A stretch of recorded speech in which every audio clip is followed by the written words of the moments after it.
What's up guys, welcome back to my channel. So in this video, we're going to talk about two separate NFT projects that once again, I think you guys should at least be looking at. One, not too much information about it, fairly new Twitter account, only a handful of posts, but the interactions are incredibly strong. A bunch of people in my ecosystem that are involved in the NFT space do follow it and it's starting to spread and spread and spread. So I'm assuming over the next week or two, whenever they decide to announce mint date or mint details, it's going to have a whole lot more traction. So this is going to be one of those projects that I think you guys should at least attempt to get whitelist for. My group did end up getting some whitelist spots for this specific project. I also want to talk about another project that has been around for a little while and has continuously gotten some decent traction. So we'll go over the information that they have provided publicly, and that will be the video. I'll also just briefly touch on ETH and the price and what I see for the end of the year and potentially the new year. Also remember, if you're interested in my private Discord, the link in the description below, we officially locked that Discord at 250 members. There's a few spots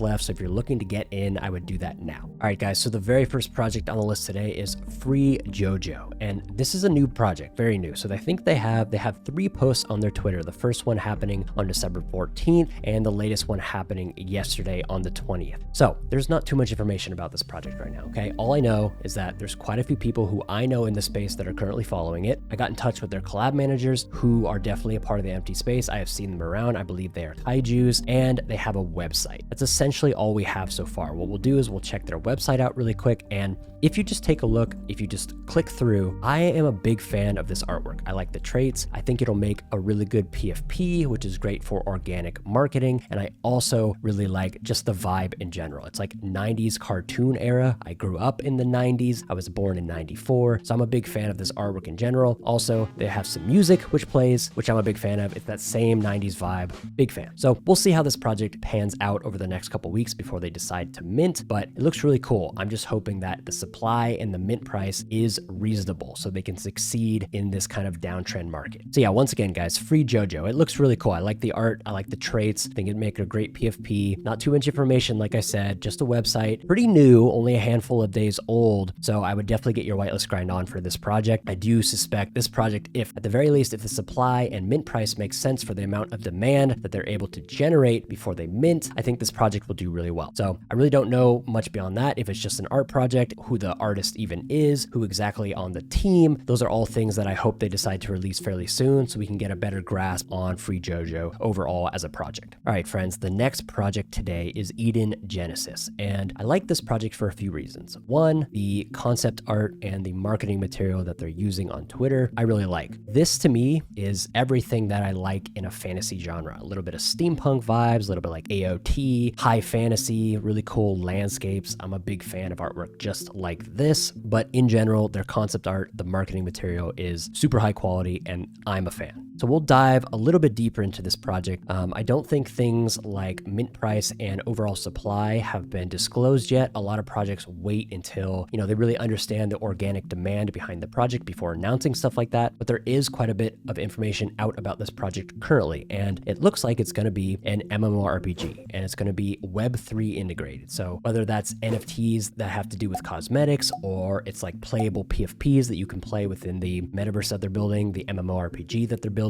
And there's quite a bit of information on this Medium article, which I will link down below in the description. You can dive a little bit deeper. They kind of go into a bit of the overall theme, which is going to be like a Final Fantasy / horror vibe to it, which I think is really cool, fairly unique concept. They kind of go into different potential gameplay mechanics like factions and alliances, war decisions, city building, signature crafting, pet and mount training, engineering, and a bunch of lore and storytelling decisions, which hopefully the community will be involved with. They also go on to say each decision will have an impact on the community, the game, its lore, and may result in favorable or unfavorable events. So that's pretty cool. The one thing I'll say, we've seen plenty NFT projects come out and say, hey, look, guys, we're going to make an MMORPG, and we have yet to see any of those succeed. And frankly, it's incredibly ambitious. MMORPGs, depending on the scale of this game, can take, 3, 5, 7 years to create, millions of dollars. And even then, there's no guarantee there's going to be a player base to sustain what the team needs to continuously building, pushing out updates, DLCs, etc. So keep a skeptical eye when it comes to large-scale MMORPG, NFT, Web3 integrated projects. This looks fairly unique. I'm once again big fan of the vibe and overall fantasy elements in general. And if you take a look at this page right here, the team is doxed. You can kind of zoom zoom in, Google the founders, Google their names, check out their LinkedIns, check out their overall qualifications. But the team is doxed and it's a fairly large team. And I also know that they are VC backed to some degree. So they do have some sort of funding outside of potentially any mint funds or secondary royalties that they raise. So it's an ambitious project. It looks really cool. They have a long road ahead of them. And I just hope that projects like this have milestones, roadmaps, catalysts, incentives for investors, for crowdfunding investors like us who purchase NFTs, who want to hold a little bit longer than just an insta flip, that allows them to hold and support the floor price over the years it takes to make games just like this. It's super important for any project that has a long scope, a long roadmap, something that's going to take a long time build. It's super important that they offer incentives and have catalysts throughout that process to make holders excited, to make sure that they have updates, to make sure that they have fun things to play with, potentially rewards, whether that's, a Gen 2 drop or boxes that they can open, or they do like a fun review process. Whatever it is, there needs to be something.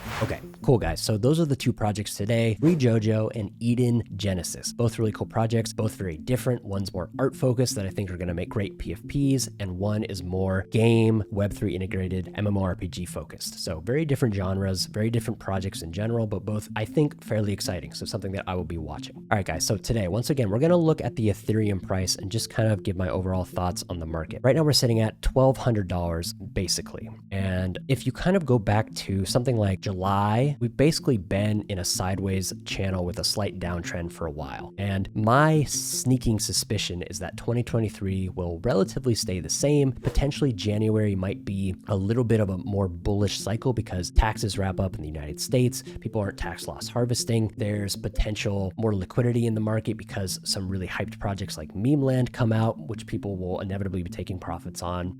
Projects like potentially Ether are going to be minting in 2023. So those are super exciting projects. But when it comes to crypto specifically, I think it'll be a very interesting road and potentially a long road throughout 2023. But I think, if you look at large kind of like sideways movements like Ethereum has been going through, it just presents, I think, to me, an opportunity to dollar cost average, to grow a position that I'm confident in to potentially take profits down the road, whether that's in 2024 or 2025, whatever it really is. But regardless, sideways movements are a great time to DCA and to DCA responsibly, right? So like we've been discussing on this channel so many times over and over again, you really need to find an investment strategy that works for you. So one more thing I wanted to touch on is these large kind of bear market rallies that we've seen can really bait a lot of retail investors into chucking more money than they should be, thinking we're going back to bull, thinking the macro doesn't matter, thinking we flipped the switch and we're back to, up only. Really be careful in moments like this. And that's why I think this steady stack indicator that my group has access to, my private Discord has access to, is super important because it was telling you to take profits. It was also telling you to place longs. Look at this. It told you to place a long right here at the price of $11.55 and it went all the way up to $2,000. Imagine you had placed a long here and cashed out here. Obviously that would have been uncanny and amazing timing of the market. But imagine if you were able to place a long here and took profits here. That would have been insane. And so indicators like this are super important. This is a 4-hour timeline, so it has a lot of data to pull from. But regardless, I think right now is just the time to DCA and chill, or just chill. You can be completely out of the market in crypto right now, and I think you'll have plenty of time to get back in 2023. So just take your time, guys. All right, guys, that's going to be it for today's video. If you like this video, subscribe, hit the like button, share this video, get some good information out there, get your whitelist grind on for those two projects. They look cool. I think they could potentially do well on the secondary. I'm hoping that they mint in 2023. I think that'll just be better for the majority of projects overall, as long as projects are aware that Meme Land is minting,